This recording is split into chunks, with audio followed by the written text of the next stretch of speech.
Is the cap off? Cap is off. All right. Stranger things have happened, my friend. Listen, I'm handling this thing. You're lucky it's on. How do you know it's on? I had to double check. I had my word check. Okay. All right. Fair enough. Okay. So you ready? Yes. Okay, everybody, finally, thank you. We're going to get started. My name is Rich Meyer. For those of you that don't remember from last month, it's okay. I certainly understand that my name is not really memorable. Anyway, so this, your first page in your book, we're talking about judgments in the morning and LPs and short sales in the afternoon. Each of them have their own benefits. Each of them are wonderful in their own way. This is a little bubble outline that explains what happens when you get a judgment. It's kind of boring, so I'm not even going to spend any time on it. I actually thought about taking it out once I put it in, but that's all right. We're not going to worry about it.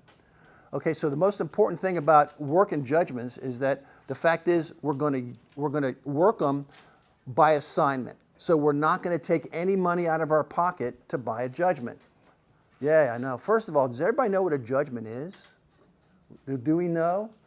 If you don't know, it's okay, because I had to learn this too. So raise your hand if you're not sure. Okay, Ivanhoe, thank you.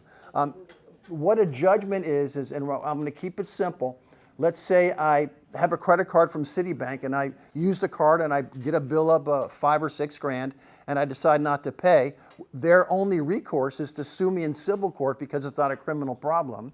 They'll sue me in civil court, and they'll get an order from a judge that says, Richard Meyer, you owe Citibank $6,000 plus interest and costs and stuff like that. So that is considered a final judgment. Final judgments are always signed by judges. No one else is going to give you a final judgment or going to make one up. The judge has the authority. They got a lot of authority, judges. So we'll talk about that a little bit more. So that's a final judgment.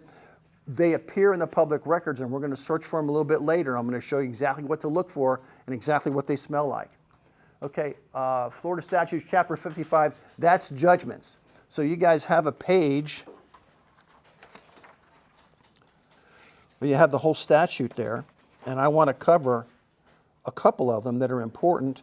And would you mind turning the lights back on, just so I can see my notes? Okay, you're not going to have to go to the statute and look. I'm going to read them to you, and then we'll discuss them as we go. So these are the laws about judgments, okay?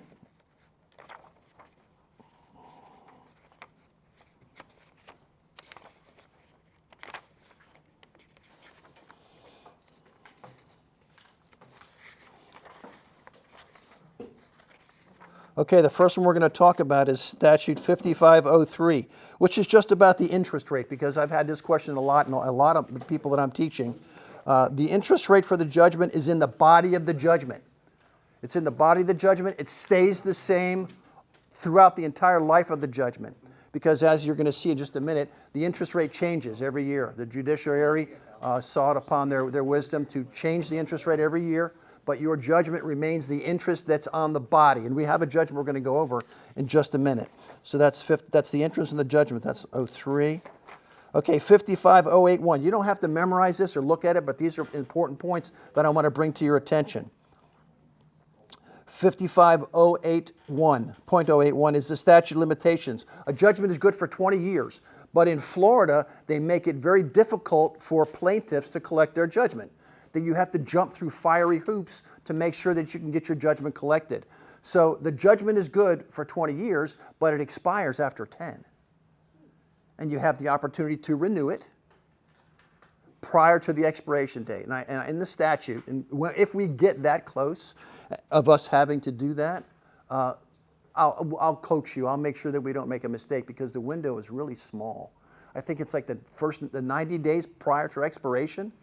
And I'm not certain of what happens if you don't do it. I know you lose priority, but we're not going to get into that. It's more important that you just understand the judgment has a life of 20 years, but you have to renew it. In other words, re-record it every 10. Okay, let's see. What's the next one? 55141, satisfaction of judgments. If we collect a judgment that gets satisfied, in other words, the total judgment amount is $9,210, we're going to have the responsibility of recording a satisfaction. Okay, because that satisfaction clears that judgment off the record. In your documents, you'll see you have a You have satisfactions and you have the way it has to be done, the exact way it has to be done. Okay, so now one of these, I think it's 55141. Yes, it is. 55141 is one of my favorite judgment statutes. And the reason it's one of my favorites is because it's called satisfaction of a judgment by the clerk. Okay, now you're going to want to pay attention to this one. Satisfaction of a judgment by the clerk of the court. The way the law works in Florida is that a judgment that's perfected, in other words, it's recorded properly, acts as a lien on real property. Now, up until about probably 7 or 8 years ago, there was not a requirement to have the plaintiff's address on the final judgment. There was not a requirement. So what would happen is if Rich Meyer was the plaintiff and Ivanhoe was the defendant, my judgment would act as a lien on Ivanhoe's property. But the plaintiff's name is just Rich Meyer. There's probably 3 or 4 dozen just in Orlando of Rich Meyers. So if Ivanhoe wanted to clear the lien off of his property because he wanted to sell it, they have to get a satisfaction from Rich Meyer. Rich Meyer cannot be found. Can't find Rich Meyer. So what Ivanhoe can do is stipulated in 55141. He can go to the clerk of the court and satisfy the judgment by paying the full amount to the clerk. Okay? Everybody with me so far? Okay. Paying the full amount of the judgment to the clerk. But now let's think this through for just a second. What just happened? Ivanhoe paid money into the court registry. The court will not try to look for me any longer. They're done. Their only obligation to look for me as the plaintiff is to send a letter, non-certified by the way, to the last address they had in the court file. Now, Rich has moved 15 times in 5 years. That letter's never going to find me. So now why am I bringing this up? Because there's money in the registry that needs to find its owner. So after we're done today, several of you are going to go to the clerk of the court and you're going to ask for their list of 55141. You're going to ask for the list of surplus. There I am, that stupid word again. You're going to ask for that surplus that's being held in the court registry. And what you're going to do is you're going to spend a few minutes going over that list. That's going to be your 55141 list. And you're going to see if you can try and find Rich Meyer. And when I tell you there's one case, there's 1,000 of those in the court registry. And nobody is looking for him. Let me ask you a question. Has anybody ever heard of what I'm talking about? No. And you are a good cross-section of what's going on in the county or in the state or in the nation for that matter. You guys never heard of this. I've only been doing it for about 20 years. It's a gold mine, 55141. Who is it that you call for that list? Clerk of the court. Clerk of the court is the one that takes the money in, and they're going to hold it until they find Rich Meyer. And that's the same list as the surplus funds? Some counties congeal the two. Some will be separate lists. But you're going to want the full surplus list because there's another statute that we're going to talk about later that's just as great, where listen, I call it free money because that's all it is. And the one thing I don't know I know everything there is in this little tiny circle, and I know nothing about the rest of the universe. It's just a mystery to me. And that's on purpose because I can't be too good at a lot of stuff because I only got so much brain power. I'm not a big social media guy. Matter of fact, I never been on Facebook. I never posted anything. I mean, I have a YouTube channel, but that's pretty much it. And from what I understand nowadays, finding people with Facebook is got to be, it's easier than skip tracing the old-fashioned way, because that's all I know is the old-fashioned way. So those of you that have any idea how to manipulate Facebook to locate people, if you have their name and their proper spelling and maybe even their address, you guys are going to be heads and tails above old guys like me. But we're ushering in, other than him, we're ushering in the young kids where to take my place. The young kids are going to be you guys are going to be the ones that are up on this stuff for now on. But you all recognize the value in that list. All you have to do is find the guy, call him up. Ivanhoe, guess what? I got some great news for you, babe. I found some money for you. I know, I can't tell you where it is or you wouldn't need me anymore. But I'll tell you what, I'll get it for you. You don't got to pay me nothing. I'll just take half. You laughing because you wouldn't pay me half? I would pay. You would pay? I would pay too. It's free money to them. But you can't tell them where it is. And that line is what you got to say. Listen, you won't need me anymore if I tell you where it is, so I'm really sorry. And they'll say, will you take a third? And you decide whether you want to take a third. If 11 or 12 or 13 or $2,000 is good for 1 or 2 phone calls, then you might want to consider it. They don't think it's a scam?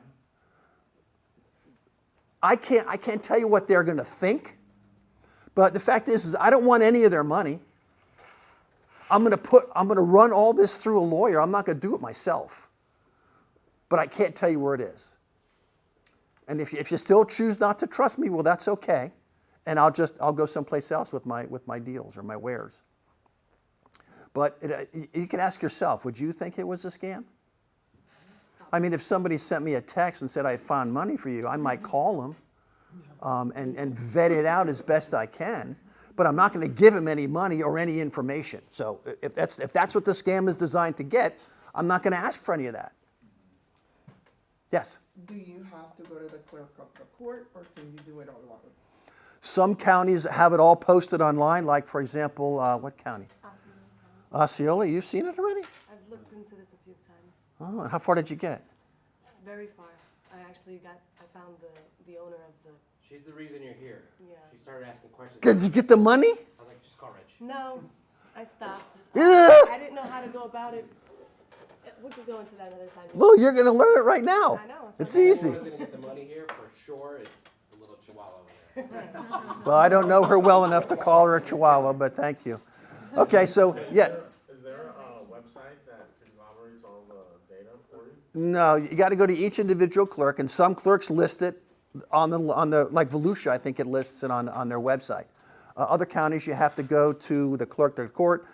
Dade County, get this, Dade County has a surplus list, but it's 300 pages with like 30 names on a page. And they don't make it accessible. You have to buy the list. You have to buy it from, $85. And I tell you, 300 names will keep you working a little while. Dade, Miami-Dade. Yeah, that's the problem county in the entire state. But yeah, they have a lot. Broward County also has a lot. Palm Beach has a lot. So Orange County is going to be sufficient. But I would suggest that, and you don't know who you are, some of you will go to Orange County because it's very convenient, and others will go outside. But half of you will do Orange County. Half of you will look in the same place, and you may be looking for the same guy. Just the way it goes. Okay, so let's move on to the next. What are you doing to my slides, dude? You weren't even using the clicker. Oh yeah, where's the phaser?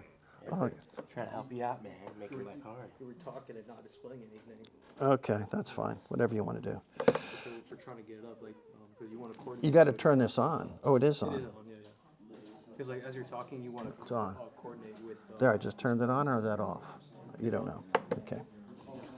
Okay, so we clear on 55-141. It's a great statute. You might want to read it later just to get clarity on it, but it says essentially exactly what I said. But it tells you what the paperwork has to be, and you have to say certain things to get the money. So don't think that you're going to say you're Ivanhoe when you're not, because the clerk will catch you. And you might get away with it once, but you won't get away with it twice. They will catch you. You have to be the party that's entitled to the money. But you're going to take assignment of the judgment, so you'll be the party entitled, or you'll bring him to an attorney, let the attorney represent him, and you'll take the money, you'll split the money from the lawyer. Either way. I mean, the mechanics are not important. We can get into that when it's time. What's important is that you understand the statute's there, you pick up the list someplace, and you start working it. I think Thursday, the other night when I was at the meeting, I talked about a couple of skip trace programs, TLO and Microbilt. There's also another one out there called, Clear. okay, thank you. And there's one more called Tracer. Each one is going to have their benefits and their detriments. Some will want to come to your house to make sure, or your office, and make sure that whatever documents you pull up, like a credit report, remains in a locked drawer behind a locked door. They're going to come and inspect your property. Others won't do that. So you pick which one you want, but you're going to have to get. Sorry? These are skip trace programs. Skip trace program. Skip trace is when you have to try to find somebody that maybe doesn't want to be found. Those are the hardest ones. Like if you're trying to skip trace somebody that's in a foreclosure, forget it, because they've disappeared for a little while. Okay? But that's also one of the reasons we're going to work judgments that are older, because people forget. And life is cyclical, and hopefully they were in a downturn when their judgment hit, but now they're on the way up again, and you'll be able to find them. But that's what skip tracing is. Yes, ma'am. Ivan, did you say clear? Yes. Clear another one. CLEAR? Yeah, I would just focus on, if you're asking me, I would focus on TLO or microbill Or tracer. or tracer. Those are the Tracer, better ones. right. Micro-built. Yeah, they're all the same stuff. So as you're talking, click through, because that's what's being displayed. Oh, okay. Because like you were talking, you're not displaying. Now what am I doing? Yeah, so like. Oh, got it. what are Okay, you got gonna it. talk Okay, about? got it. Okay, thank you. Oh, good, that helps. I got to get up here. I got to get up here close to read it, though. Yeah, because you were just walking, just talking. I'm like, but no one can. Okay, no problem. Okay, let's go. Ivanhoe, you can be next. Okay, so 55203. This is you get your own copy of the judgment of the stuff. That's just how you get a judgment lien certificate. We're going to get into that in depth. Let's see what else. Duration and continued judgment lien, 5 years. Okay, that's a judgment lien. Department of State. We're going to have to go to the Department of State, and we're going to have to perfect our lien. Effects of judgment liens, assignment, 30 days. Okay. When you say perfect, it just means file it correctly. Yeah, but we go into it in depth. Okay. Because perfection, like I said, it's so hard, and the state legislature has made sure how hard it is to collect the judgment in the state. You have to jump through fiery hoops. And it's just uncanny why they did that, but they've chosen to do that.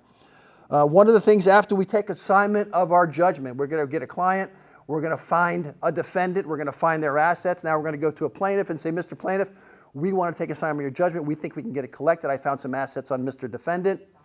Let's see if we can work together. We have to record the assignment in the public records to make sure that the world knows that that the judgment is ours now. And you'll have an agreement. I'll show you how we'll do this. You'll have an agreement off to the side that's not recorded that lays out the terms of the assignment. In other words, I'm going to take assignment of the judgment for 6 months. I'm going to collect 100% of the money. I'll keep 50% of the money. Who's going to pay the costs? Who's going to hire the attorney? All that stuff is going to be laid out in the agreement. So the assignment is the only thing that's recorded where it says the judgment that Ivanhoe had against Amanda is now belongs to Rich. Okay, that's what's going to be recorded. Let's see. Okay. Yeah, the law is really the boring stuff. So. Is there a form that gets recorded on? Is there something, a proper name for that? Yeah, I have it in here. I have it in your PDF. It's called an assignment of judgment, and it identifies the judgment to the point that it needs to be done. And an assignment is laid out clearly in the statutes. In other words, what has to be in there. Usually, when the legislature says, "Yeah, we'd like the form to look something like this," everybody copies it because you can't be wrong. If you try to amend it or make too many changes, it's not going to be acceptable to the state and you might be breaking a law. So we have a copy of that in there. Okay, so I want you guys to please. Oh, there we go. Okay, let's go to that. Okay. Who's in charge of the lights? Sir, would you mind turning the light? There we go. Thank you. Mike? Let me see if I can get this thing running. No, I'm trying to look for the phaser. There it is. There it is. Okay, so this is a judgment. It's in your work. Okay? And it's important that we understand the body of the judgment before we continue much further. Because for the majority of you, you guys have never seen a judgment, and I know you have never dissected one. Okay? So I'm going to go fast. If you have any questions, hold them until the lights go on so I can see your hands better, okay? Write them down if you have any questions. Okay, so first of all, let's start at the style of the case. The style of the case is these things right here. This is the plaintiff's name. And the way to remember the plaintiff and the defendant is the plaintiff is the one that's complaining. The plaintiff is the party that's complaining. The defendant is the second name, and they're the ones that are defending the action. That's how you remember. One side is complaining and the other side is defending. So that's the plaintiff and the defendant, and this is the information about the court. It's the County Court of Broward, and this is the case number, and there's the division. So all these things right here are known as the style. So if you ever call up the clerk of the court and ask for some information, the first question they're going to ask you is, what's the style of the case? You don't have to give them the county because they probably know where they are, okay? But you have to give them the case number and the name of the plaintiff and the name of the defendant. With that information, the clerk will be very, very helpful. Okay, so that's the style. Okay, so this right here, this look like 3 paragraphs, little tiny ass paragraphs. This is the body of the judgment. And it's important that you know how to read the body of the judgment, because in some cases, you'll see as we continue that there will be more than, there'll be more than one defendant. Here's just a single defendant. But when you have more than one defendant, you have to make sure that the name of the defendant that owes the money is in the body of the judgment. Okay, so the body of the judgment, you have to read that. And I'm going to get close because I can't read it.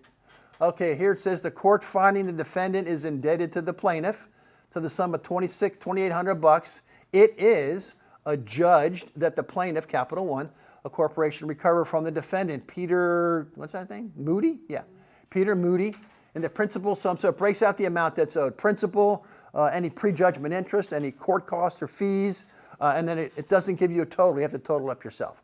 Okay, and here's the date the judgment was entered. And here's the judge. Oh, here's the judge's signature. Okay, now, remember how I told you up until a couple of years ago the plaintiff's address was not required on the body of the judgment. Nowadays it is required pursuant to 55, whatever that is, 55-101. Okay, so there's the plaintiff's address, and there it is, Capital Bank. It's got to be the plaintiff's address. It's generally not acceptable for the attorney's address to be on there when it says attorney for plaintiff, but it's not the address of the plaintiff. So you have to have the address of the plaintiff. Now, someone's going to ask me, what happens if you have a judgment and the plaintiff's address is not on there? How do you re-record it? Because if it's not on there, that's severe, the penalty. It's not going to act as a lien against real property if the plaintiff's address is not listed on the judgment. Now what do? You record an affidavit. We record an affidavit that specifically says, we're recording this affidavit to be in compliance with statute 55.101. So there's usually ways around most things. And that's the way around that. Okay, and there's the plaintiff. So let's see some of the things that I missed. Okay, so the judgment is entered. Oh, golly, this thing is so sensitive.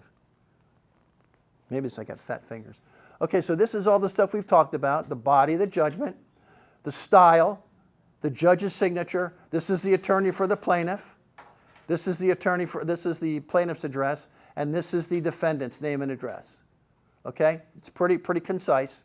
So now what happens is, once we get this judgment, we have to record it in the public records so it acts as a lien on real property. Okay? This is the recording, the original recording, because you can see from the size. This is the original recording that the judge, my bad, because it's a copy. This is the initial recording information. So every order that comes out of the court is recorded. So why do we have to re-record it? To collect it as a plaintiff against a defendant. That's because the statute said we do, and they want to make it difficult for us to collect money in the state. So now what we have to do, we have to go to the courthouse or the official records, get a certified copy of this document, but there's book and page and document numbers. Everybody know how to look up stuff, book and page. Public records, okay. The way you access records or documents or information within the public records is by book and page or by document number. One of those two things. Broward County used to do book and page and document number. Now they're just going to document number. Every county is going to be different. Every county is going to change whenever they feel like it. They're not going to give you any notice. So what you'll do is you would take this book and page, go to the clerk of public records, and you get a certified copy, and then you would take it and re-record it. There's the re-recording information. Just because we want to make sure that this judgment acts as a lien on real property. Because there's nothing like the day you get a phone call and say, yeah, Ivanhoe, this is Rich over at Billy's Title Company. You have a judgment against Mr. Smith. He's closing on real estate, and I'd like to mail you a check for $11,000. Please give me your address. Those are great phone calls, man. Those are great phone calls. So if you re-record your judgment right, they have property and they sell it, that means you don't even have to do anything. You didn't have to try to attach it. We can't do that, but I'll talk about that in a second. You didn't have to try to attach it, but because it's a judgment, it's recorded properly, he sold his house, you get paid. So it makes sense to record everything properly. And the statute says what you have to do. And I'll guide you through that when we first do that. Okay, so there's the address. This is the certification right here. So we're going to get a certified copy of this judgment. That's the proof of it. And then you're going to re-record it with the certification on the front. Now notice I said on the front, because sometimes judgments will take up the whole page. And the clerk is going to want to certify it on the back. Don't do it. Ask them, please, I have to have the certification appear on the front of the document. Because at first glance, if this certification was on the back, we wouldn't even know it's certified. Now, these are all problems I had throughout my career, and I'm pointing them out to you so you don't have them. Okay, long story short, here's the final judgment total. You have to total it yourself. There's the cost, the principal, attorney's fees, and your prejudgment interest. $4,900 is my judgment. Okay? So that's the basics of a judgment. Okay, this is our competition. Our competition has problems. Where's my PowerPoint slide? Where are my PowerPoint slides? That's your PF. No, I know, but I have a presentation with pictures and stuff. Yeah, because this is supposed to be a guy pulling his face down. Yeah, I don't know. Ask him where it is. I sent it to him a month ago. Here, I'm doing this. I'm going, what am I going over documents for? Anyways, while they're working on that, I had here I think it's clever, but you can't even see it, so it don't matter. This is one of the competitors that we're going to have in the business. He's going to send a letter out to someone who got a judgment yesterday. And he's going to say, I'd like to try to collect your judgment. I'm going to charge you this. And these are all the things I can do. I can garnish. I can do wages. I can seize automobiles. Blah, blah. Yeah, but the problem is you don't know, or that gentleman doesn't know, if the judgment is collectible or not. We don't want judgments that aren't collectible because we don't want people calling us every week, how you doing on my judgment? How you doing on my judgment? We don't want that. We want judgments that we can collect on. And I'll show you how to select those before somebody starts calling you, because you don't want people to bother you. The only person you want to bother you is a defendant when you garnished his account and he needs to talk to somebody to clear it up. Those are the phone calls you want. So that's our competition. And I said one other word in there, one other phrase that's important. He sent that out to a judgment holder that just got his judgment yesterday. Now, you guys haven't done this yet, but someone that got his judgment yesterday still believes he can collect it on his own. He doesn't need any help. You kidding me? And this guy's calling me to see if he can collect it. I bet this is going to be easy. Yeah, it's not. But if you know how to do it, it's like ABC. But we don't want to talk to people that think they can do it on their own. We want judgment holders from 2005 and 6 and 7 that have long forgotten the debt that's owed to them. They forgot about it. Those are the ones we want. So when we do some searches here in a little bit, you'll see I started looking in 2005. Because those are the people we want to hang our hats on. 2005, 6, 7, 8. Those are so old, they may not even be re-recorded properly. So we'll do all that. But that customer is going to be easier for us to communicate with. Because they know they need help at this point. The money's not going to fall out of the sky for them. But we're going to see if we can get it to fall out of the sky for us. Okay, I don't know what the next page is, so we're going to have to wait just a second. Anyone have any questions in the meantime? Thank you. Anybody have any questions? If you turn the lights on, I can probably see people. Yeah, I Thank- have a question. Thank you. Thanks, Mike. Yes, sir. Ma'am. Did you, you just did the math yourself on the interest? Okay. No, I think the prejudgment interest is, see, that looks much better. The prejudgment interest is calculated by the court, and they'll put it into the order. But it doesn't say what the interest rate is, or does it? No, the prejudgment interest rate generally, if it depends on if it's good sold or what it is, but you'll have to tell the judge via affidavit, this is how much the interest is.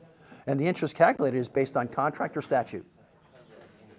So if it's default interest, by the way, in a mortgage, it's 18%. So generally, default interest, if you haven't paid something like Citibank, your default interest is even higher because your basic interest is 23, 24. So your default is probably gonna be close to 26, 27. Okay. Sir, one sec. You. On that, so if you're doing a judgment from 2005, there'd be a lot of accrued interest Yes. per annum. So is that recalculated when they recertify the judgment? No. The interest on the judgment is straight 4.2%, and it's not compoundable. It's straight up 4.2 for every 12 months. Okay, so if you're using something from 2005, and that's, Then you're going to have what, 15 years, 19 years worth of interest? Yeah. you have to calculate it yourself? Yeah. Okay, Yeah, the judge will check your work, okay, but if you get close, he'll sign right off on it, okay. especially if it's an attorney he knows and trusts. You. Now, how do you file the lien? What's the process for filing the lien? We're going to get into that specifically because there's a couple different steps you have to take, and I'm going to walk you through it. I don't expect you to do it yourself the first time. I'll help you. Yeah, and from a monetary standpoint, what are the best judgments to go after? I think I'm going to talk about that in a few minutes. Sorry. Yeah, it's okay. It's all right. I like where your head is, though. You had a question back there, sir? That crushed my question. It crushed your question. Well, my initial question about people thinking it's a scam, Yeah. because then at this point you're going after, judgments that are years and years old, so these people know. Yeah, and we're going to be really specific with our talking, but we're not going to tell them where it is because they won't need you anymore if they do. When you call them, do you Sorry? when you call them and say, hey, I got some money for you, do you disclose the amount to them over the phone, or do you wait to do that? No, I like, if the money's big, I want to tell them. But we're going to practice that too. We're going to practice that. We're going to have some role playing where I'm going to be the guy trying to sell you on my ability to collect your judgment. We'll do that. I want to know where he got it from. Sir? If they've been satisfied already or paid off, does that come up and it would be removed from the list? How would you find that out? Yeah, one of the things that you have to double check, because believe it or not, there are people that are not going to shoot straight with you. I know, it's hard to believe in Florida, right? But I'm going to call Ivanhoe. I'm going to say, Ivanhoe, I got some money for you, babe. He goes, yeah? Is it about $4,900? I'll go, how did you guess? Oh, I don't know, just pulled it out of my hat. He just got satisfied 3 weeks ago, and he's not going to tell us because he's trying to hope that we're going to give him more money. So you can trust, but you have to verify. You have to go to both the official records and the clerk of the court to see if it was satisfied. Now, sometimes you might be crossing in the wind. I happen to know a couple of mortgage lenders that never satisfied their mortgages until they got pushed up against a wall. Brad Emmer, I'm not mentioning any names for tape, but yeah, he did that to me twice. But you'd think I'd learn after the first time, right? But one of the things we're going to put in the assignment of judgment is that the person that's assigning it to us is going to verify that this judgment is not satisfied and he's not sold it to anybody else. That will be enough to protect us. But we have to make sure it's not satisfied by doing the homework ourselves.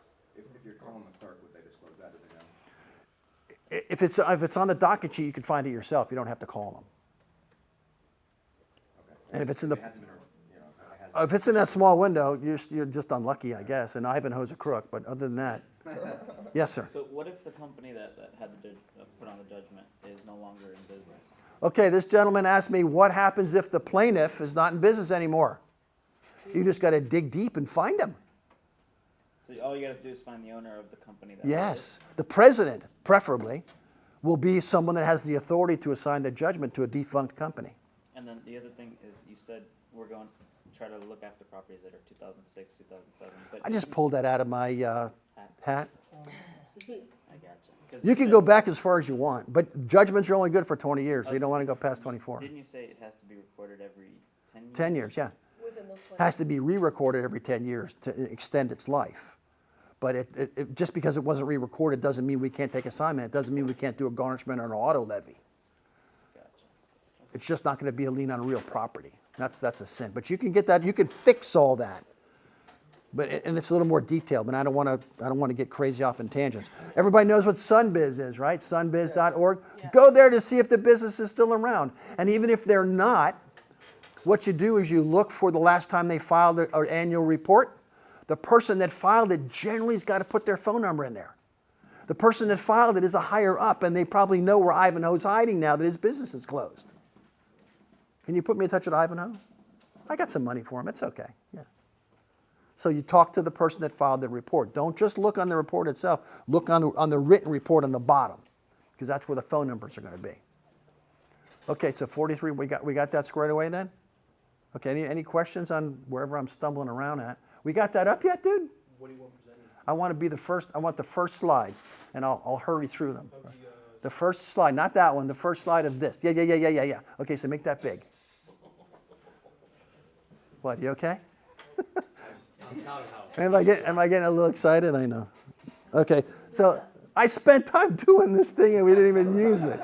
Okay, so we're going to go through this one. Oh, there's me and my girlfriend. This is my experience over here. You guys don't know all of it. 2,500 investment properties sold, 1,200 investor agents trained, owner of ERA Prestige Realty, 250 agents. So we're all a pain in my tushy. And 2,600 auction properties in county. That's where I made most of my money is foreclosure and tax deed auctions. But as we go forward, you'll see that I made a lot of money in surplus as well. Okay, there's the bubble thing. That's blue. It's really nice. See, there's what I needed to talk about the stuff. You guys recognize how I struggled with that, right? Well, here we are. We covered all those. Clerk satisfaction, again, is my favorite, 55141. Your competition, see he's pulling his face off? Your competition is at a huge disadvantage because they're marketing themselves wrong. They're going to end up marketing themselves for more headaches. Okay, final judgment research, the paperwork, page 4. I'm not going to go over that. You have all the documents that I use when I was researching final judgments. So it has all the necessary documents or line items that you're going to need to fill in order to do a proper job researching your judgments. Now, I will tell you about research. And I know I already got chastised about killing trees. I think it was from you. If you look at a document while you're doing research, print it. And if the tree police come by, you tell them that Rich told you had to do it. Because you have to print it because you don't want to go back and chase and redo work that you already did. Print it. So you got all the work you want. There's all you can do. All you can eat on page 4. That's where it starts. Okay? So now what? Lecture only. You don't have any notes on this one. You're going to have to listen to me for just a few more minutes. Okay, so when a judgment is entered, and we're talking small claims, we're going to talk jurisdiction in a minute, but when a judgment is entered, the first thing that comes up is a small claims defendant disclosure form. So what that means is I'm going to go to court, I'm going to tell the judge that Ivanhoe owes me some money. You guys are going to have a copy of all this, don't you? Picture taking lady in the back? I don't know. You don't know? No, Okay. of the PowerPoint, no. Yeah. They're gonna get it when we're all done. Okay, that's cool. All right, so you'll get it when you're all done. Okay. Okay, so small claims. So Ivanhoe owes me money. The judge gives me a judgment, and the judge will tell Ivanhoe when he's in court and says, Mr. Ivanhoe, the first thing you have to do is you have to fill out a small claims defendant information form. What that is it's sort of like a deposition in writing. It's like interrogatories where we're going to ask Mr. Ivanhoe, where do you live? Do you own any real estate? Where do you bank? All that sort of stuff. Now, I got some words for you about this, just from my experience. Only the people that don't have anything fill that form out voluntarily. Thank you for getting that. I appreciate it. That was really funny. Only the people that don't have anything fill it out. Ivanhoe, if you had a judgment entered against you, would you sit down, fill out a form, and tell them where all your bank accounts are? No! Nobody's going to do that. So in my years of doing this, I've only seen one of these forms filled out. You have a copy in your work. Only one time did I see it filled out, and it was a guy that had nothing. So I'm making my conclusion based on that. But it's pretty truthful. So the defendant is not going to fill out the form. Ivanhoe refuses. He's supposed to do it within 60 days. And I go to Ivanhoe, I say, listen, I try to reach him. The judge, I go tell the judge, I make a motion to speak to the judge. I speak to the judge, Mr. Ivanhoe has not filled out his form for the 90 days or whatever he's supposed to do it in. What can I do next? Because the judge will help me. In small court, the judge will help you. He'll say, well, the first thing we're going to do is let's try to set him for a deposition. He'll come in front of me and we'll talk to Mr. Ivanhoe about his assets. That's what the judge is going to do. They're going to help you. So we do a defendant subpoena. And whether or not he comes or not is not going to be the issue of what we're talking about next. But that's the next step. Defendant form, defendant subpoena. We're not lawyers. Is there any lawyer out here in here? No? Okay. We're not lawyers, so we can't issue subpoenas. We have to go to the court, ask the judge to do it, and they'll set a deposition down, and they're the ones that are going to have to sign the subpoena. This will mean nothing to the normal defendant. So what's next? For me, what's next is I like to do a lot of non-party subpoenas. Anybody heard of a non-party or a third-party subpoena? No? Okay. A third-party or non-party subpoena is when, for example, you might have heard me talk about this the other night. Ivanhoe lives at 123 Main Street. What I'm going to do is I'm going to ask the judge to prepare subpoenas for me for each of Ivanhoe's neighbors on both sides and 10 houses across the street. Just like when you're marketing an open house, you say what, 5 and 5 and 10 across the street? Yeah, that's what you do. And you're going to send them non-party subpoenas. Now the cool thing about this is that before you can send a non-party subpoena, you have to send a notice to Ivanhoe. The notice does not have to be signed by the judge. So I could prepare 10 notices of non-party subpoena, send them to Ivanhoe, and one day in the mail he's going to get notices. Mr. Jones across the street, Mrs. Grant next to me, everybody's getting in, they're asking questions, or they're going to ask questions of all these people that know me. Now, he's going to say one of a couple things. One's going to be, oh my God, they all know about the gold I haven't buried in my backyard, so they're going to get the judgment collected. Or, this is embarrassing. And it's usually the second part. It's embarrassing. I don't want all my neighbors to be asked about if they owe me money, because that's all we're going to do. And chances are they don't owe him money. How many of your neighbors owe you money and vice versa? That's not the way it works. But it's enough to embarrass him. It embarrasses him with the letter that I send out as a notice to him. Now, the other people don't know nothing yet, because you got to send this notice to Mr. Ivanhoe 10 days before you do a non-party subpoena. But it's enough to embarrass him. And I get calls more than 50% of the time when I do non-parties. More than 50% of the time, he doesn't want his neighbors knowing his business. And I'm an easy guy to settle with. You owe me $4,500. Give me $500 down and $100 a month, and we call it quits. It's either that, or I'm going to get all those subpoenas sent out to your neighbors. So you see, it's an inexpensive way to garner his attention. And everybody's got a soft spot. All you have to do is put your finger in it. Everybody's got a soft spot. Even Ivanhoe, who doesn't appear to have a soft spot, well, he's got plenty of soft spots, but we won't get into those.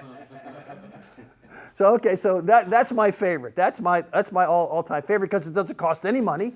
It lets him know that I'm after him, and we'll do something to work it out. And even if he doesn't call me, I'm going to call him, Mr. Ivanhoe, let's work something out, baby. I don't want to keep doing this. You can't afford $500? All right, give me $200 down and $100 a month. I just want to settle. I want to settle so I can get my cash flow going over here, and I can find something else to do, whether I want to work on other files or I want to play golf. It don't matter. It's up to you. So you want to get that cash flow rolling. Next thing is garnishments. Okay, garnishment. A garnishment is when we ask somebody that owes Ivanhoe money, poor Ivanhoe, man, I'm just picking on you, that owes Ivanhoe money to hold it and give it to us. So normally what we garnish, I garnish bank accounts. I like to garnish bank accounts. You can garnish wages. A bank account is what's called a one-time writ, a bank garnishment. Because the writ is served on the bank, whatever money is in the bank, the minute that thing gets served, it's like you take a picture of it, and that's how much the bank is going to hold. They're not going to give it to you just because you asked for it or you filed a writ. That's all going to take some time through the courts. But they'll hold the money there, and they have to hold up to 3 times the amount. So if you go after somebody for $5,000, your body of your writ says $5,000, they're going to hold 15 if they have it.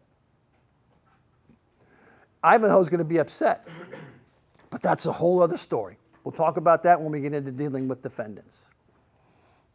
That's my bank garnishment. A bank garnishment is a one-time writ. I like bank garnishments the most because, as you're going to see in Florida Statute 222, which you have a copy of, those are exemptions. There are more exemptions for a defendant to a wage garnishment than there are to a bank garnishment. So that's why I like bank garnishments, because they have less defenses. A wage garnishment is known as a continuing writ, because what the continuing writ is going to do, it's going to be served on Ivanhoe's employer, and it's going to demand, does Ivanhoe still work there? Yes. How much does he make? $500 a week. And it's going to demand that that employer now send 25% of his pay to me. So I'm going to get $125 a month, or biweekly, whatever he gets paid, comes to me, 25%. But as you can imagine, there are a host of exemptions for wages. Is it up to 25% or is that standard? No, 25% is what's listed in the writ. Okay, so there's a host of defenses against a wage garnishment. The most prevailing one would be head of household. If he's the head of his household, the only person that's working, he works with his back, you're not going to get a penny from a wage garnishment. Don't even bother. Which is why I've probably done 24 wage garnishments in my entire life. Because the situation has to be so perfect in order to get collection, not worth it. Or they'd take his car, but we'll talk about that later. So bank garnishments is a one-time writ. Wage garnishments is a continuing writ. Interestingly enough, one-time writ can be signed by the clerk. A wage garnishment writ, continuing writ, has to be signed by the judge. Just little nuances that the law makes exception for. Okay, so now what we're going to do is we've got our bank garnishment and our wage garnishment. Can anything else be garnished? Car, house? Okay, that's going to be a levy. It's different, yeah. A garnishment is done through the courts, and a levy is done through the sheriff. We're going to talk about that next. Okay, so what else can be garnished? Yes, in the back. Unemployment? No. All that stuff that like life insurance, child support, none of the stuff that people need to live on. And I realize everybody needs to live on money, but unemployment is exempt. When we get to Chapter 222, you'll see the exemptions are many. Sir? When you say bank account, is that only checking and savings, or is that include retirement? When a bank writ gets served, the bank will hold all the money that they have. They'll hold safe deposit boxes. They'll hold everything, and they'll just wait for clarification from the judge. So whatever, a retirement account's not going to be held. Everything that's liquid in the bank will be held up to 3 times the amount of the writ, and the bank holds it and waits for the judge to make a final decision on how much of it gets paid to the plaintiff. Okay? Is it time for a break? You're standing up and you're a young man. Is it time for 5 minutes? He's old and so. Oh, okay. Well, he's younger than he appears. Okay. So those are garnishments. So yeah, I asked the question, can anything else be garnished? Yeah, and my favorite. Ooh. Stock. No, can you get stocks? You can, but believe it or not, if you're going to try to go after something like that, the defendant has to voluntarily turn it over. Who's doing that? Stocks? No, you can't have it. I'm not turning it over to you. That's the same thing when you levy on personal property, like the diamond ring that you're wearing. I can levy on it, and I can stand here with my gun in my pocket and say, okay, turn it over, and you don't have to turn it over. If you have to voluntarily turn over your personal property, which nobody's going to do that. Waste of time. Don't even have a statute for it because no one's going to do that. My favorite, and I don't get to pull it off enough, but it's really satisfying. Ivanhoe is a real estate agent, and he just got himself a big fat commission. And him and I have been going back and forth. Listen, baby, you owe me some money. Can we make some kind of payment arrangement? Can we do anything to satisfy this judgment? I mean, you're working. I know you have money. I'm not going to take a lot. I'll even settle for 75%. Come on, man, I'm working with you. And Ivanhoe, believe it or not, sometimes can be a jerk. So he's being a jerk to me on the phone, and now, I'm old enough to know better, but sometimes I start taking it personal. I shouldn't. It's just business. It's just money. But I start to take it personal. I know none of you will ever do that. So now not only do I want his money, I want a little piece of his tushy. Okay? I want some satisfaction. So I find that he was the listing agent on 123 Main Street. So I track the sale. I see it's getting ready to close because the contract was entered in so time, and I have somebody in MLS that can help me a little bit. I know it's going to close on Tuesday. So what I'll do is I'll prepare my one-time writ to garnish his money from the title company that's getting ready to close. Sounds good, doesn't it? How? It's just a writ, one-time writ. You're a title company, and boom, I serve a writ on you for his money. Agent? Huh? You can do it to the agent? If he's the one that owes me the money. If he's my defendant. But because he goes through a broker, it wouldn't have to go to the broker first? It would All go right. to So have you heard me talk before? No. Because you're spoiling my story. Okay. I want to get it to the title company, and I want to get Hyven's money, and they'll send me an answer back and say, we're not holding any of his money. Oh, so you're going to be a smart aleck and say that it's the broker's money. Okay, I understand. That's going to be good advice from your lawyers. Okay, no problem. Now I turn my sights towards his broker. Okay? I'm a broker. Oh, well, whatever. I turn my sights towards his broker, and I'm going to serve my writ on the broker. But here's the problem. And you knew there had to be one, right? Or else I would have pulled this off a lot more. The problem is that the writ has to be served when the money is available but not yet dispersed. Wow, you can drive a truck through all the holes in that thing. Is that like a really tight window? It is a small window. And if the broker doesn't want to be cooperative with the court, you could say the money's not due yet because we only pay every other Thursday when it's raining. So if the broker wants a cover for his boy, they can. So the money has to be paid, but not yet due.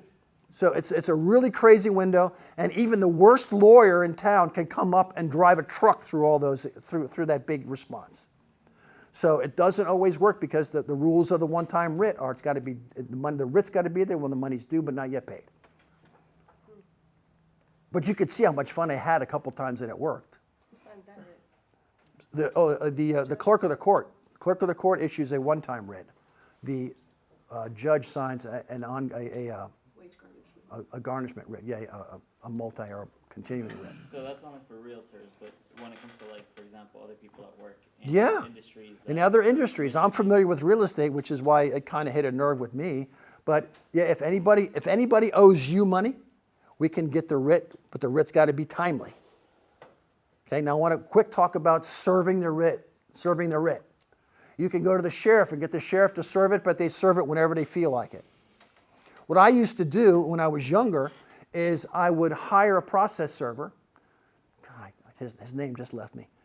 Anyways, I would get the writ issued from the court. Nobody knows it's issued. Nobody knows I have it. It's like a big bomb I'm holding. I get it issued, and I put it in the hands of my process server. And I'll say, process server, I'm going to give this to you, and I'm going to want service on this writ within 3 hours after I call you. So you got to promise to get this to Bank of America within 3 hours after I call you, because back in the day, you used to be able to monitor accounts with the last 4 digits of a social and a name. And for a couple hours a day, I just sit on the phone and I'd hit, don't have to talk to anybody, just listen to what the balance in his account is. And if the balance ever reached a number that I liked, I would Jim, go serve it. And for 3 hours, he'd hold it or get there as soon as he can. And of course, I got to pay him a huge fee. He normally got like $25 a service. I got to pay him $1.50, $150. So it's expensive to get it done that way. But it is an enforceable writ, and the bank will treat it with kid gloves. Every person at the bank knows exactly what to do if they get served with a writ of garnishment. It goes right to legal. Right to legal right now, because you're responsible. Because the writ got served at 2 o'clock. You got to see how much money's in the account. You got to seal the account. It's got to be done quick. So it goes right to legal. Right to legal. And because of that, I took advantage of the fact that that's what happened. That's what they did. What I would do is, as I got older and a little more bold, I guess you might say, I would serve my own writs. Writs, can't you get in trouble? Yeah, I could. They could nullify the writ. But the fact is, they're never going to look at service on a writ because the bank treats it with kid gloves. The bank realizes its importance, so I serve it. Any teller, here, where do I go for writs of garnishment? Over to here? Okay. Here, sir, thanks. Okay, bye. Write it down. Pretend like I'm a process server because I'm not. Give it to you, and boom, you take it right to legal, and it works good. Does it save me $150? Yeah, it does. You can't. I've never gotten in trouble for that. I got in trouble for other stuff, but not that. Not that. So that's something that either fits with your personality or it don't. So those are the service. Let's see now. Where was I? Okay. So anybody have any questions about writs of garnishment, either wage or one-time writ? Yes. Still a way to monitor somebody's bank account? You said you could do it years ago. You know, it's just like, could you please turn the light on, Mike? It's just like, were you there last month when I spoke and I told you the way you find bank accounts is you send them a check? Mm-hmm. Yeah, that was probably one of the best ideas I ever came up with. But how do you monitor? But it doesn't work anymore. I can't send checks anymore as often as I could. My success rate now is going to be about 20% versus 70%. Because they take pictures of their checks and the checks don't get canceled, and there's no paperwork anymore after somebody deposits a check. So it's not going to work as effectively. So can I monitor accounts anywhere? I don't know. I don't think so. I think what you're going to end up doing is just serving the writ, hoping for the best, and you get what you get. We're going to take a break in 10 minutes. 10 minutes. No, I'm not pointing to you. I'm just pointing to the clock. And my fingers are naturally screwed up, so they never go straight, see?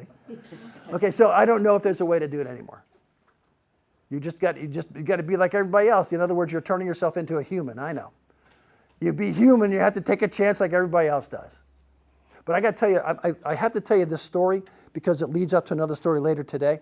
When I first came up with my bank locator system, I was so proud of it. I was making so much money. My attorney was so busy. Life was great. So what I did is I put an ad in what's called the Broward Review. It was a legal newspaper in Broward County. And I advertised that I had my bank locator system for sale. Anybody interested, call my attorney. And we would negotiate, get together, and figure out how to do it. Okay. So you all know already that all I do is send somebody a check. So you're saying to yourself, how much money could you get from somebody for just sending them a check? Well, I didn't tell them what I'm going to do or what I did or how it worked until after they paid me. So the value of being able to find somebody's bank account was pretty high. Pretty high. So I get a call from a guy in Chicago. He says, yeah, I want to come down and I want to learn I want to learn the system from you. I don't want anybody to teach me but you. And I said, okay, my fee is 20 grand. I need 20 grand for me to show you my bank locator system. He says, sold. Make arrangement. He comes to my attorney's office. He brings 2 assistants. They got recorders and tape things, and we're ready to go. And I'm sitting at the table with Larry next to me, and I'm sitting right here, and he's across the table with his 2 assistants, and I have an envelope in front of me. That's it, just an envelope. And he says, okay, ready to go? And he starts the camera, and his girls are ready to write, and he's all leaning into the table. And I go, okay. I said, here's the system. And I slid him the envelope across the table. He says, what the hell is this? Now, of course, he's already paid my lawyer, and the money's in the account, and he can't stop it. I'm not taking any chances because I'm anticipating this guy to get pissed at me. So sure enough, I give him the check, and he goes, what the hell is this? I said, that's the whole system in the envelope. $3.36 sent to Mr. Johnson to find out where he banks. He deposits the check. I get all his banking information on the back. Boom, we found his account. It's done. I didn't get the last word out of my mouth before the guy came across the table at me. Now, I was a younger man, and I was more agile than I am today. So I was able to push away from the table so he couldn't reach me. And then Larry got involved in there anyways. So I apologized to him. I said, what did you think I was selling you? I'm selling you my system. I didn't make this up. It works like a dream. So sometimes the most simple things are the easiest way to do stuff. And I have a follow-up later in the program. And unfortunately, I don't remember what it is, but when I get to the slide, I'll tell you. So yeah, the easiest things are generally the best way to do stuff. So anyways, that was that story. No, he was in Chicago, thank God. No, and I'm sure he made a lot of money off of me because he was a big debt buyer. So he had accounts out the wazoo. Me, I had 50 or 100 and I'm happy. So this guy had lots of accounts. So I'm sure he made a lot of money. I'm sure he did. I hope he did. For the 20 grand, I hope he did. And that was a lot of money back in the day, too. I think this is in the 80s that I did that, 87, 88, yeah. So when you go to the bank and give them the writ. Serve the writ, okay. Serve the writ. At least I got one guy thinking about it. Yeah, go ahead. What are they going to ask you? They're going to say nothing. They're Nothing. Just take it and take it legally, Nothing. and that's it? No, I go like this to the teller. Where do I drop off writs of garnishment? This guy, okay, here you go. And I write, what's your name? I write his name down, write the time, I'm done, I'm gone. And they treat that writ like it's a piece of gold. They have to process it right away. So there's no like. No, there's no questions. They're not going to interview you. They're not going to take a picture of you. Nobody cares. They want to deal with the writ. They don't want to deal with you. You're a nothing. Just like I was a nothing. They also get to lock your money up and keep it and use it for whatever they want in the meantime. No, you're talking about the defendant. I was at the bank. The bank's gonna lock it up and be like, we have this money. Yeah. They want to keep it as long. I mean, if it's a big number. No, the garnish. Oh, we can't let it go. Sorry. Right. The garnishment is a process. So we're just talking about the idea of using garnishment to collect our money. And we'll get into that when we do the garnishment checklist later on. Do you get a notice when you serve the writ? Do you get a notice that the bank received it and how much you get? Like, how are you notified? You know what? That's a really interesting question. Because did you know the bank garnishment is going to be served on the bank without any notice to the defendant? The defendant doesn't know, because if he did, he'd take all his money out. Did you know if you try to do a garnishment in Georgia, they tell the defendant before they serve it? What are you, crazy? That's a stupid law. Because the garnishment is supposed to be a surprise. Think about it. What's the whole idea? If not, you're just going to say, hey, do me a favor and give me all your money. Oh, you're not going to do that? Okay, I plan on taking it away from the bank on Tuesday. So do whatever you feel like you want to do. You know where you'll be Monday. That money's not going to be there. That's right. They're going to move it. They're going to go away.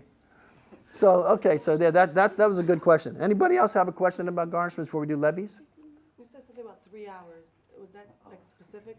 3 hours. Anybody remember you saying about 3 The hours? 3 hours for the bank to fulfill it, was that something, or was that just an example? Yeah, that was an example. They'll do it as quickly as they can. Okay. Because like I said, the writ gets there, they got to take a picture of the account, and then they go to work holding the money. It all happens very quickly. It happens fast, and the defendant don't like it. Yeah, in the back. And I thought you made it sound like something, like they would have recourse if you did it yourself, as in, instead of using the process server like it's supposed to be. Is there like a legal, like you're supposed to use a process server? Or something? You're supposed to use a process server, and can you get, the worst that's going to happen is the writ's going to get dissolved. Then you just have to do it again. Have to do it again. But just think about what they have to do. They have to get your face, and they have to have somebody identify you, and you don't have to give them your name. Process servers don't give names. And you just turn around and walk out. If they get your face, does anybody see this guy and anybody know if he's a process server? They're not going to be able to do it. It's an impossibility, or improbability. How's that? Yeah. Listen. If you're at all queasy about it, don't do it. I was serving 15 writs a week, so $150 a pop was some. I could make a car payment. I'd rather do that than give it to the process server, because he's a bozo, and that's the 3 hours. The process server would have to get the writ to Bank of America when I asked him to, within 3 hours. Because you noticed that the funds were available. Yeah, the funds were available because I was able to monitor. Yes. So maybe I missed the answer to her question, but you said did you say, does the bank give you anything like a receipt or a recording that you gave it to them? No. The writ? No. No? And they No. don't tell you how much is in the No. account when the writ. No, they don't know. There's a process, and through the process, the bank will answer the writ and tell everybody how much they're holding in the back.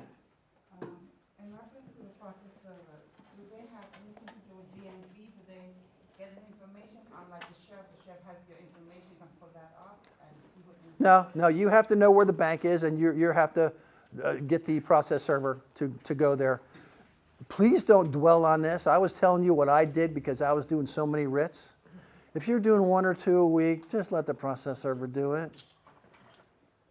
Because you have to develop a sort of a shell to want to do that, and I've developed the shell. Plus, it was monetarily beneficial. I was doing 100, so many a week. I didn't trying to save my money. Are you going home already?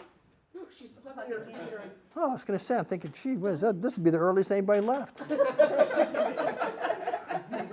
Rich, so the money goes from their garnished right into your account? No, I wish it was that easy. The bank holds it separate and apart from everybody else, and they wait for the judge to issue an order that says, okay, now you can give $3,000 that's your holding to the plaintiff.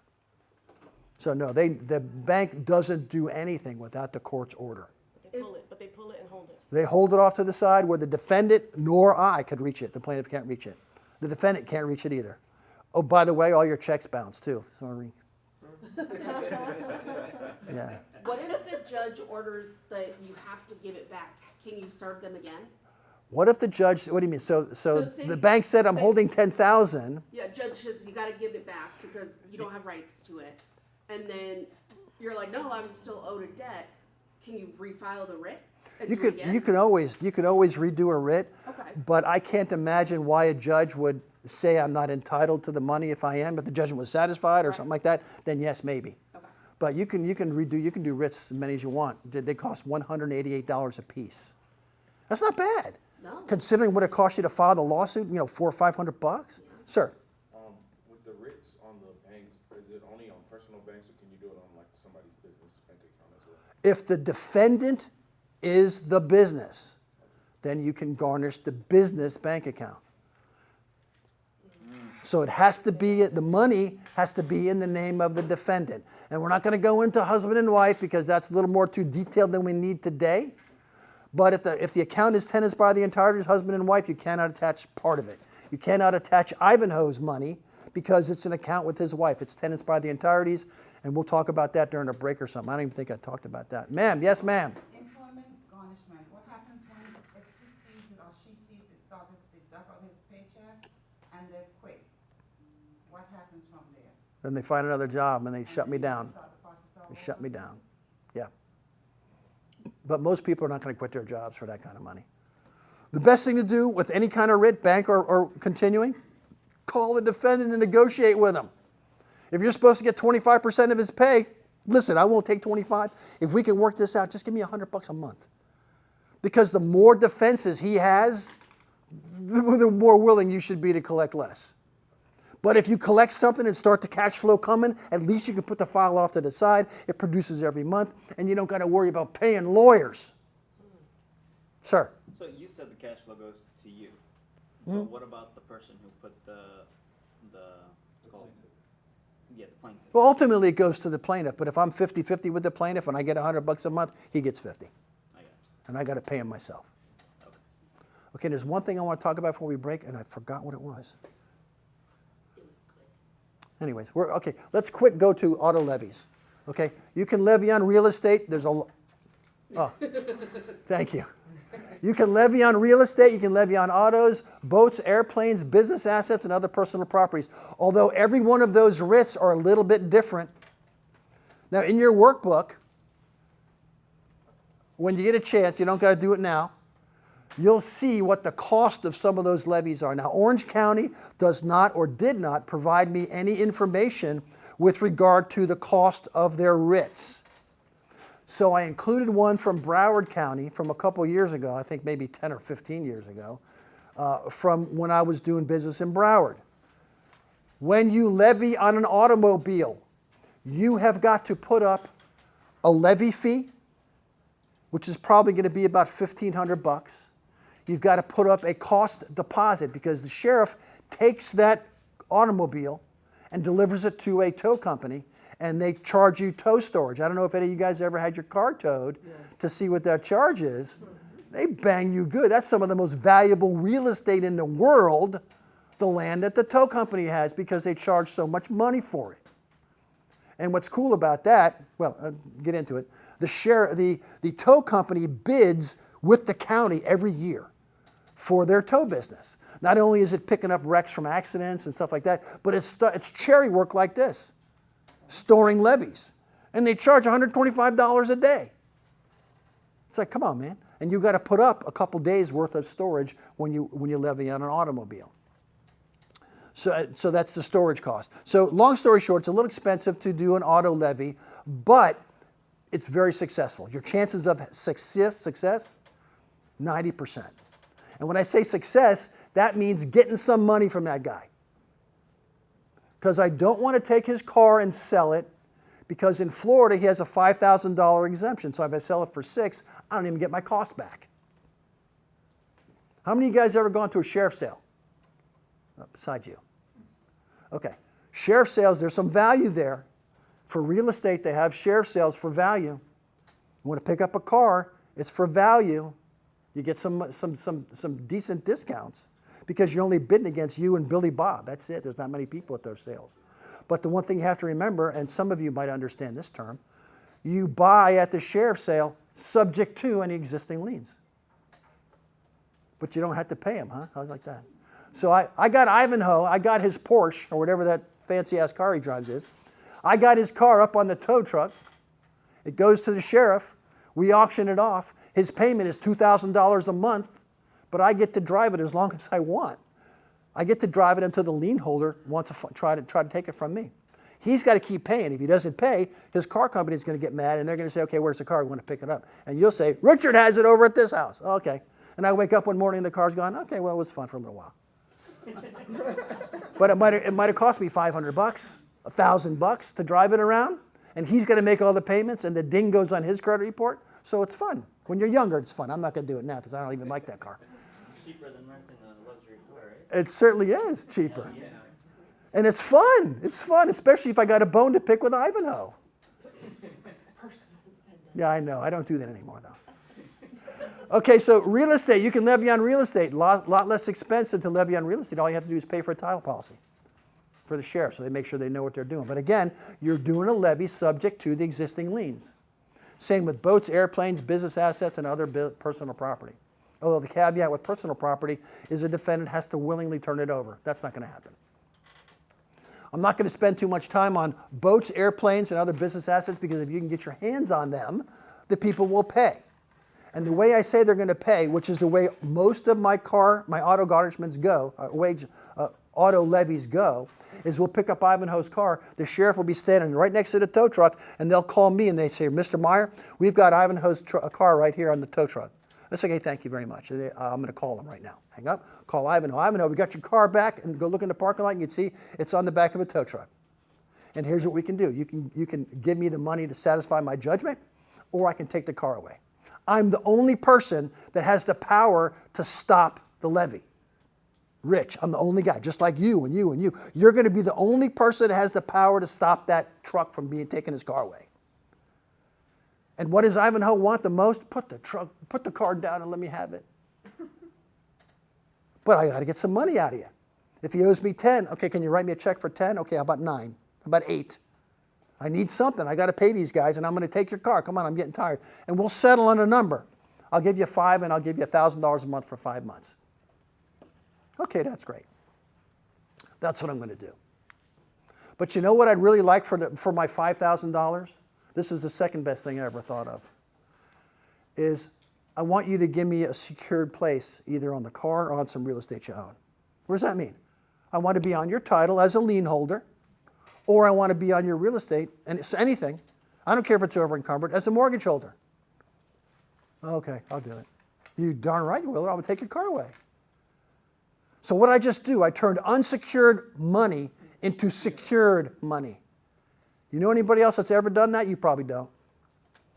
unsecured, there was no asset tied to that money.